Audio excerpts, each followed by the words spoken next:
بسم الله الرحمن الرحيم.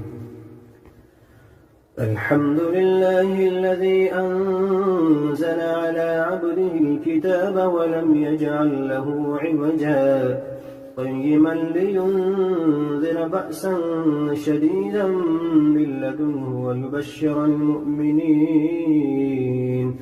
ويبشر المؤمنين الذين يعملون الصالحات أن لهم أجرا حسنا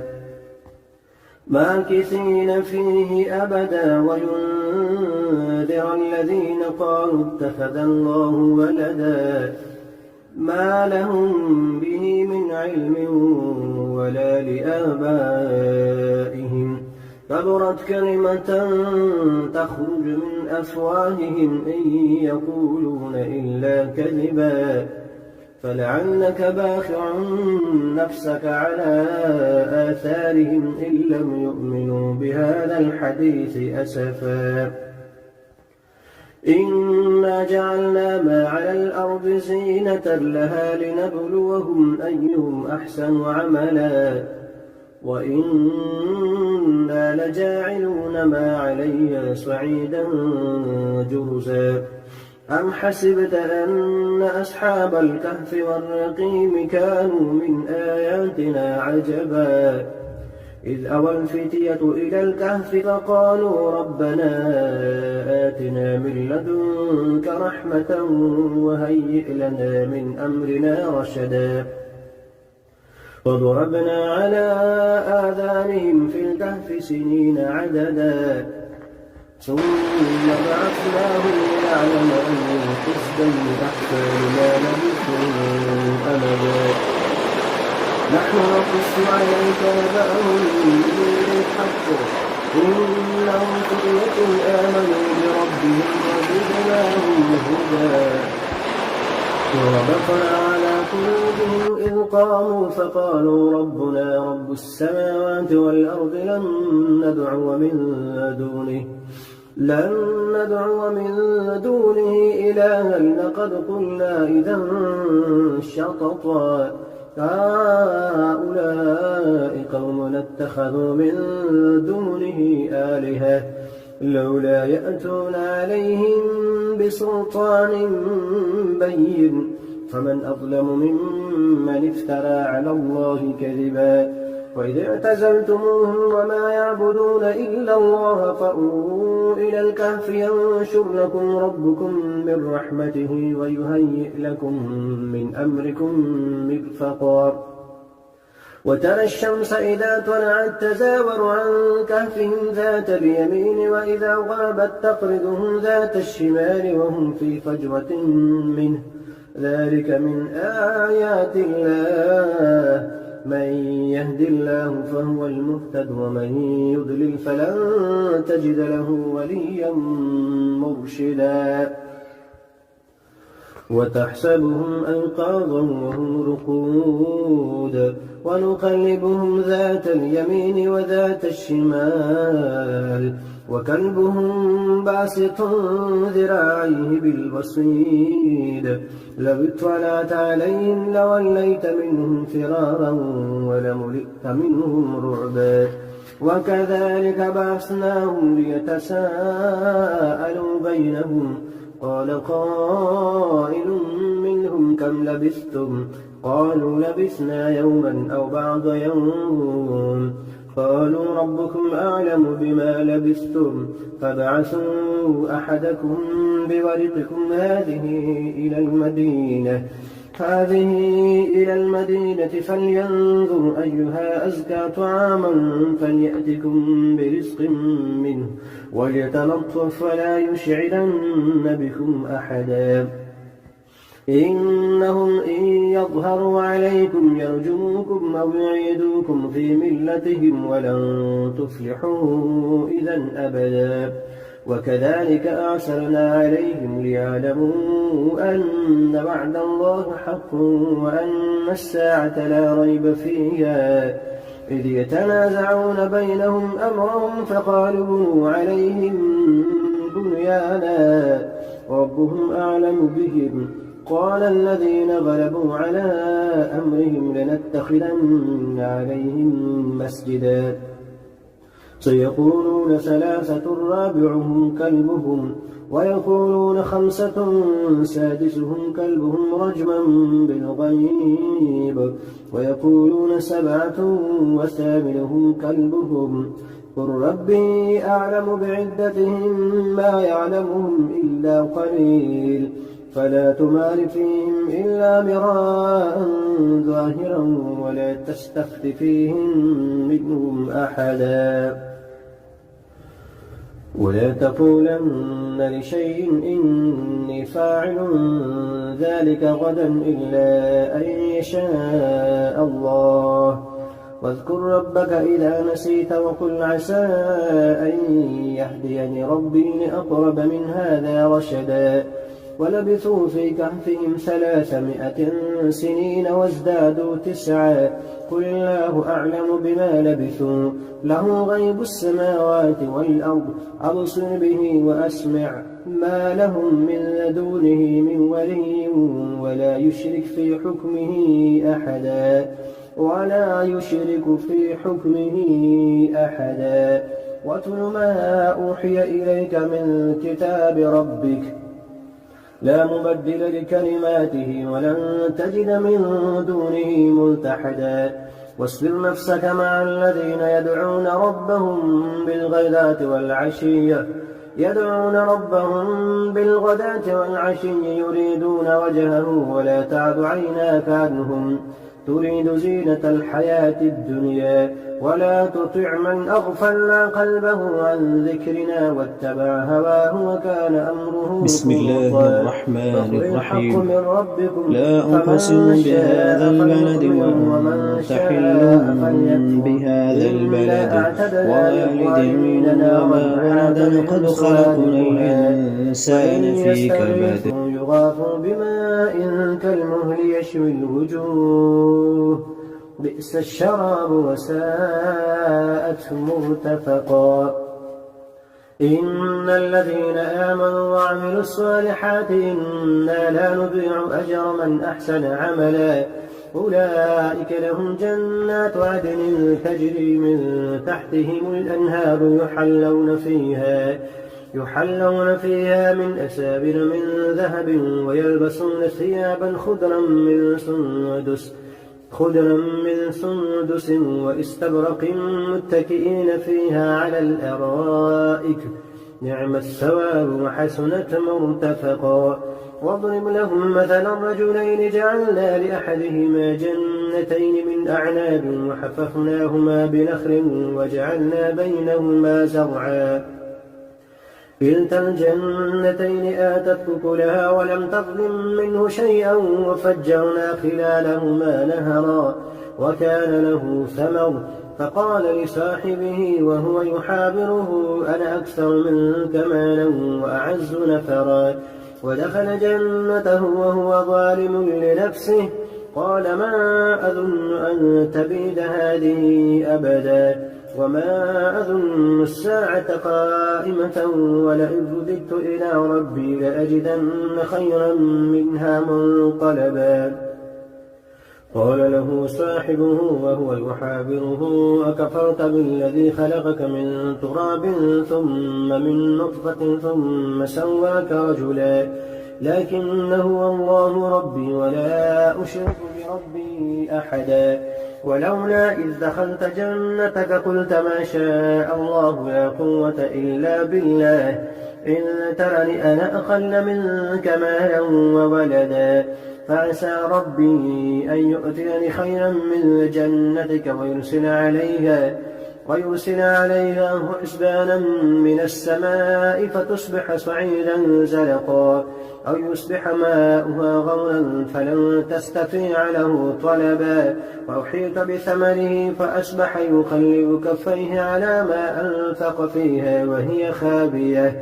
وهي خابية على عروشها ويقول يا ليتني لم أشرك بربي أحدا ولم تكن له فئة ينصرونه من دون الله وما كان منتصرا هنالك الولاية لله الحق هو خير ثوابا وخير عقبا واضرب لهم مثل الحياة الدنيا كماء إن أنزلناه من السماء فاختلط به نبات الأرض فأصبح هشيما تذروه الرياح وكان الله على كل شيء مقتدرا المال والبنون زينة الحياة الدنيا والباقيات الصالحات خير عند ربك ثوابا وخير أملا ويوم نسير الجبال وترى الأرض بارزة وحشرناهم فلم نغادر منهم أحدا وعرضوا على ربك صفا لقد جئتمونا كما خلقناكم أول مرة بل زعمتم أن لن نجعل لكم موعدا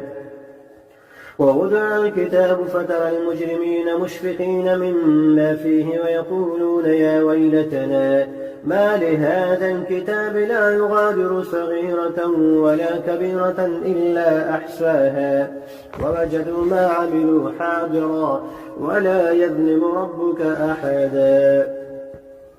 وإذ قلنا للملائكة اسجدوا لآدم فسجدوا إلا إبليس كان من الجن ففسق عن أمر ربه أفتتخذونه وذريته أولياء من دوني وهم لكم عدو بئس للظالمين بدلا ما أشهدتم خلق السماوات والأرض ولا خلق أنفسهم وما كنت متخذ المضلين عضدا ويوم يقول نادوا شركائي الذين زعمتم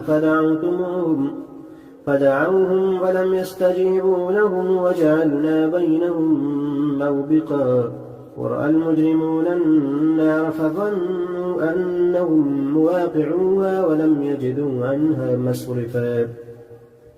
ولقد صرفنا في هذا القرآن للناس من كل مثل وكان الإنسان أكثر شيء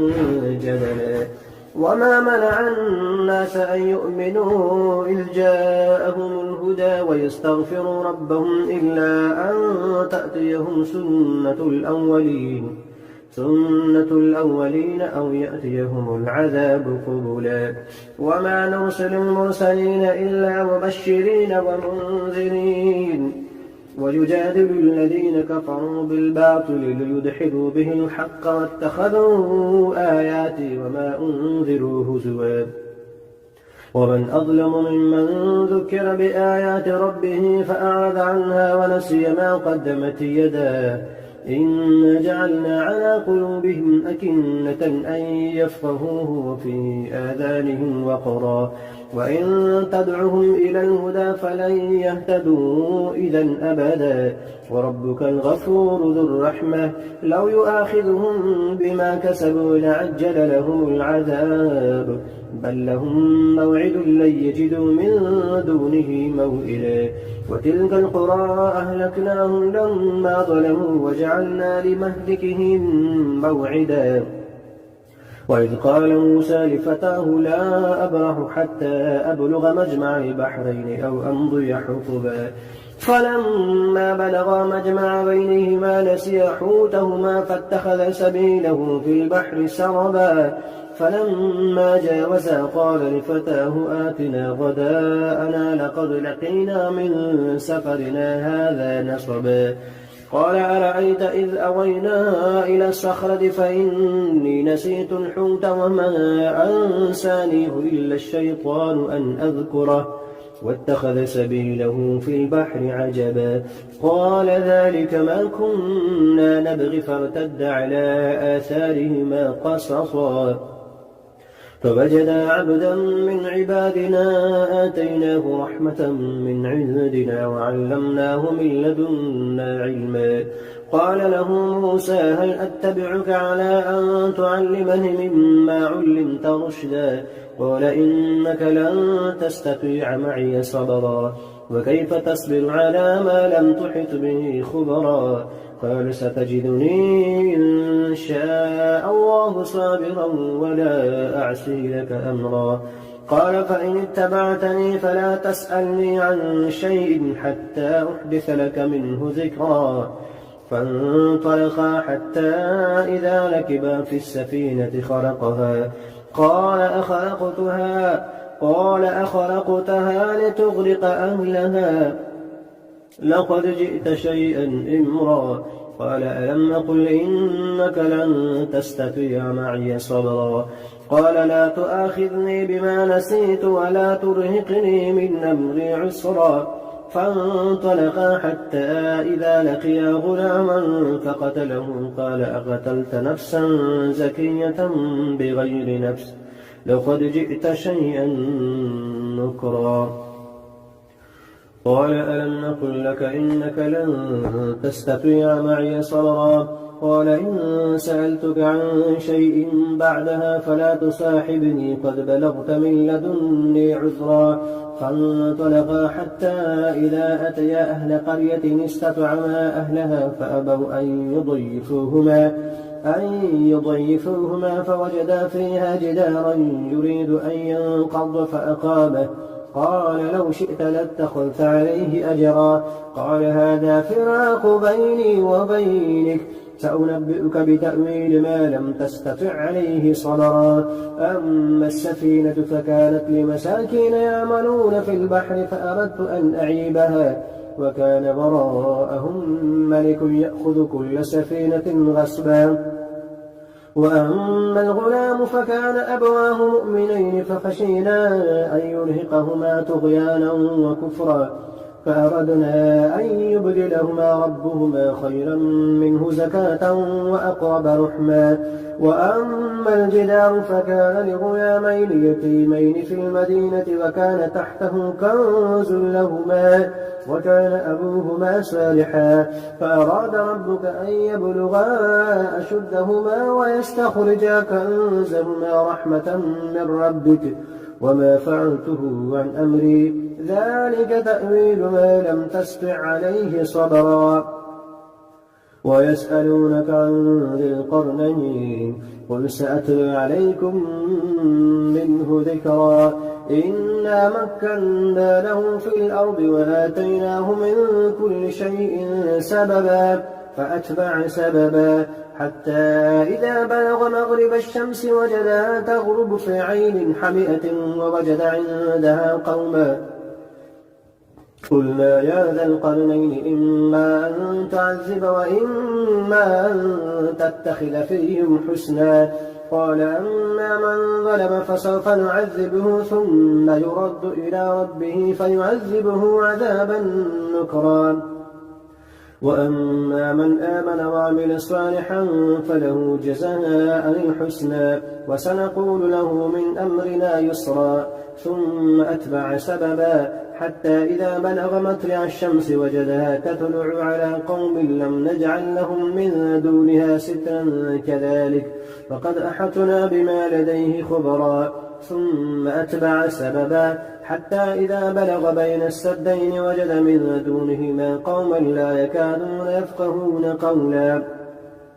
قالوا يا ذا القرنين إن يأجوج ومأجوج مفسدون في الأرض فهل نجعل لك خرجا على أن تجعل بيننا وبينهم سدا. قال ما مكنني فيه ربي خير فأعينوني بقوة أجعل بينكم وبينهم ردما. آتوني زبر الحديد حتى إذا ساوى بين الصدفين قال انفخوا حتى إذا جعله نارا قال آتوني أفرغ عليه قطرا. فما استطاعوا أن يظهروه وما استطاعوا له نقبا. قال هذا رحمة من ربي فإذا جاء وعد ربي جعله دكا وكان وعد ربي حقا. وتركنا بعضهم يومئذ يموج في بعض ونفخ في السور فجمعناهم جمعا وعرضنا جهنم يومئذ للكافرين عرضا. الذين كانت أعينهم في غطاء عن ذكري وكانوا لا يستطيعون سمعا.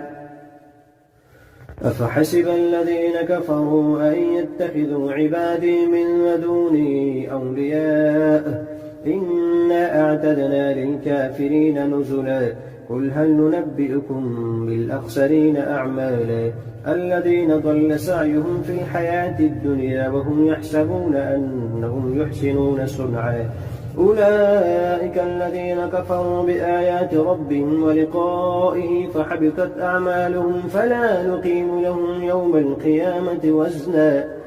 إن الذين آمنوا ذلك جزاؤهم جهنم بما كفروا واتخذوا آياتي ورسلي هزوا إن الذين آمنوا وعملوا الصالحات كانت لهم جنات الفردوس نزلا خالدين فيها لا يبغون عنها حولا قل لو كان البحر مدادا لكلمات ربي لنفد البحر قبل أن تنفد كلمات ربي ولو جئنا بمثله مددا قل إنما أنا بشر مثلكم يوحى إلي أنما إلهكم إله واحد فمن